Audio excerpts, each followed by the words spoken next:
I mean, why just quote that one? There's many statements in the Talmud that if I would mention now, you'd be like, well, I don't believe in that. Why not? Because we don't hold like that. You could only truly say that on non-legal issues or issues that weren't ruled into existence. Like if it's a ruling by Chazal, it's a ruling by Chazal, i.e. a practical legal ruling. For example, there's statements in the Talmud that the earth is flat. Can we disagree with that? No, I'm just kidding. You're a flat earther now? No, heck no. Well, you're talking about the difference between Agarata and Halakha and how they have law or judges make rulings on different halachot, but it seems like there's no difference when it comes to the fact that the rabbis are just giving their opinions when it comes to the narrative. But then a lot of times, and I'm sure you're more aware of this than I am, when you read the different discussions in the Gemara, they don't come to a conclusion. It's like, Rabbi Yehuda rules this way, and Rav Abba rules this way, and in a lot of them it says it ends by saying the halakha it's still a question, or this hasn't been decided, and so it's like it seems like they're operating in the same way. One's a set of opinions.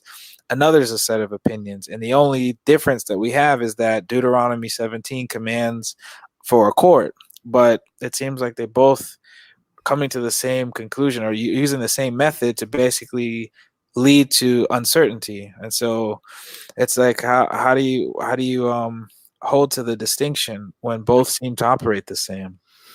It's not a perfect system by far. This is why Rishonim are very important. Because these Rishonim, now this is an act of faith to believe this, but they claim to have a Masorah to decide between ambiguous rulings. This is why you could have the Rosh, the Rif, and the Rambam come to different conclusions on which way the halacha actually goes. Don't forget, Israelites thought that the exile was going to end soon. To Rabbi Yehuda Hanasi, Allah's hope that he decided to compile the Mishnah. This was never meant to be written down. Why? Because these laws, they were to remain fluid.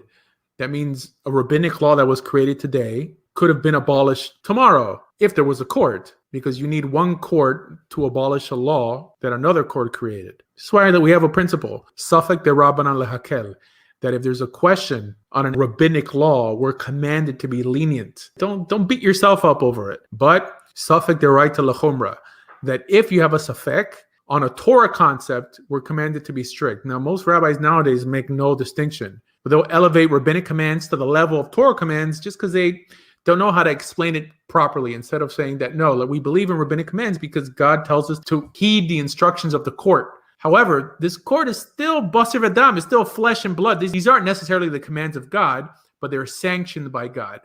But it's not a perfect system. In Masechet Torayot, it talks about the errors that this court makes. That means that the Sanhedrin makes mistakes. Now, Kabbalists teach otherwise. They believe that someone who's a tzaddik doesn't make mistakes. Now, of course, this is why Hasidut is a much, much later notion. So if they made mistakes, don't take what they say too seriously. If you don't understand the concept, then go lakula. Go by the lenient interpretation instead of dropping the whole system and saying that the whole system doesn't make sense. Torah is the basis, and I think the more we amplify and elevate Torah, we'll start bringing people who fell away like Karaites because rabbis have been distorting Torah, lumping it in together with rabbinic law, like it was all given on Mount Sinai. Right. Well, could I reference a mitzvah really quickly? I've had a question on, and you can blame Rabbi Mizrahi for this one because I watched a video from him, and oh no, it's not about spilling seed, is it? No, my goodness, I mean, I understand why they talk about it so much. I don't know if you've ever studied Kokla Israel, but it's literally on every page. Like I don't know, like he had some kind of like issue with people spilling seed in his community, but he talks about it on pretty much every page. But anyway, based on the Zohar says that when someone spills seed, that every drop of semen is a demon that's going to come and attack you, and that's where it comes from. Right. And the Zohar also says that it's like the worst sin you could do in the world. I mean, it's such a distortion from the actual law. And I'm not a Karaite. I mean, I'm a rabbinic Jew. But if you read the story of Onan and Tamar, his sin was not wanting to have a child for his brother. This is where we get the whole Levirate marriage from. Right. It wasn't the act. It seems primitive and idiotic to think that that is what's being prohibited here.